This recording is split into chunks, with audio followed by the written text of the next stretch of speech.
Welcome to Linea Light podcast section. Visit our website linealight.com.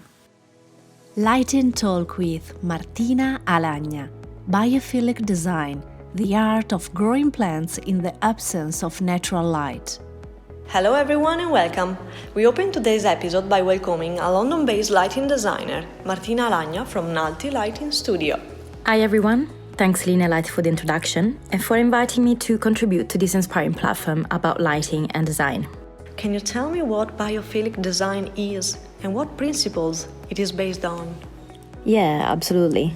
Biophilic design is an extension of a term popularized in the 80s by American biologist Edward Wilson, biophilia, from Greek, love of life or living things. Wilson's biophilia's hypotheses were outlined by a tendency in humans to seek connections with the nature, which inspired many theorists to research this supposed phenomenon in its various guises. One of whom was Stephen Kellett, who explored applications within the design world, and through his research, he found that nature's tranquility had the power to enrich the urban environment and create a multisensorial experience of human-built spaces. So, biophilic design is an applied solution to appease this desire for nature by integrating natural elements into the built environment. The positive impact translates with a reduction on the level of stress, which leads to an improvement in general well-being from both a physical and mental health perspective.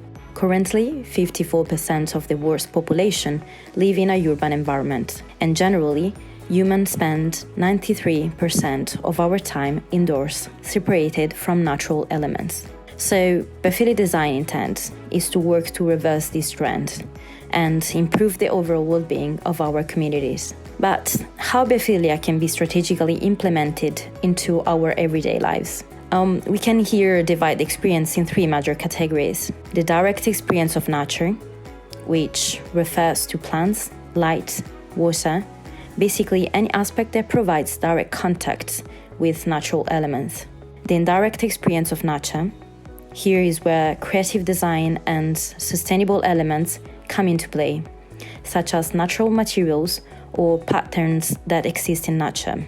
The experience of space and place, which can be achieved through such design strategies as vistas to the outside, visual connections between interior spaces, and occurrence of secure and sheltered settings. So, inevitably, when we talk about well-being, daylight exposure, and the use of LED technology to help biologically maintain indoor plants, the lighting design profession play a key role to support biophilic design. Regard to indoor vegetation, do you have to respect any particular parameter or maybe respect the light and dark cycles? To maintain healthy plants and tree growth within an indoor environment, it's necessary to replicate the external lighting conditions to which a particular type of plant is adapted. So yes, this also includes the light-dark cycles called photoperiod. This means that where we need to implement artificial lighting to support indoor plants with daylight deficiency, we also have to consider the period of darkness that the plants requires to complete their cycles, which is usually 6 to 8 hours long. This number obviously varies in respect of the plant typology, which can be classified under three groups: short day plants, long day plants, and day natural plants. Other parameters that we definitely need to consider are the overall exposure to the daylight, changes in lighting conditions throughout the day, seasonal changes in lighting conditions throughout the year, and the quality of light in the range of wavelength of the particular spectrum of light source. Is there a correlation between wavelength and plant health? Do LEDs need to have special characteristics? Yes, absolutely. Different wavelengths of light have different impacts on the plant's growth. For example, ultraviolet and blue light are required for green vegetative growth, while red wavelengths aid in flowering and fruiting phases. Should part of the spectrum in either natural light or artificial lighting be missed, this could impact plant health, stunt growth, or prevent flowering plants from establishing. By comparing the spectral range of natural light and LED sources, we observe that 4000 K is ideal for ornamental plants. These provide a full spectrum of light, a peak of intensity in the blue part of the spectrum, and the reds are generally poorly rendered. In summary, a cool white light is more suitable for no-flowering plants, while a warmer white light with a greater peak in the red is recommended for flowering plants. The great opportunity of LED technology in terms of wavelength is their chemical composition. We have the potential to achieve the spectrum range as close as possible as the sunlight spectrum.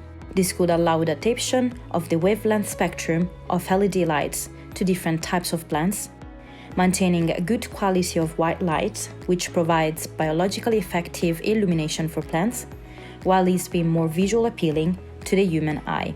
It is also essential that any dedicated plant lighting also provide good color rendering with a minimum of 80 array. Is light perceived equally by plants and humans? Well, the answer is in the photosynthesis process. Although both plants and humans capture light information via photoreceptors, which absorb radiation of a certain wavelength through light-sensitive pigments, only plants respond to a range of optical radiation, which they use for photosynthesis and photomorphogenesis, which controls their shape and overall development. Indeed, photosynthetically active radiation designates the spectral range of solar radiation from 400 to 700 nanometers that photosynthetic organisms are able to use in the photosynthesis process. Also, the quantity of light perceived by plants and humans is different. Luminous flux and illuminance are based only on human perception of lighting, and doesn't accurately describe the amount of light that can be used for photosynthesis process by the plants. There is a formula essential to establish levels suitable for humans and plants. We know that it is extremely complex to translate the two different processes, since the value will vary in the relation to the spectrum of the light source and is measured through photosynthetic photons flux density. However, if the exact spectrum of light is known, the photosynthetic photon flux density value can be modified by applying different weighting factors to different wavelengths. After calculating the conversion factor of a 4000 K LED source, for example, we can arrive at a series of equivalent values of the photosynthetic photons flux density in lux levels. Which are the necessary steps in designing a biophilic space? The most essential and the most sustainable way to support biophilic design is the daylight exposure for all the living elements, including humans. So the first step is design a space with great daylight conditions to begin with, following then with an in-depth study of illuminance levels in the space, which is fundamental to find the areas where the application of artificial lighting is required to biologically maintain indoor plants. Then analyze the optimum natural lighting conditions that each type of plant should be exposed to through a preliminary daily light integral study, which helps us to find the number of photosynthetically active photons that are delivered to a specific area over a 24 hours period. I think this is an extremely interesting topic, so I'm very happy that you have taught us more about it. So thank you very much for participating, Martina. It was a real pleasure to have you as a guest. The pleasure is all mine, and I hope to have inspired the audience to find out more about biophilic design and the endless possibility that a well-thought lighting design can offer. Thanks again, Linea Light, for creating this interesting platform and contribute to the lighting design profession.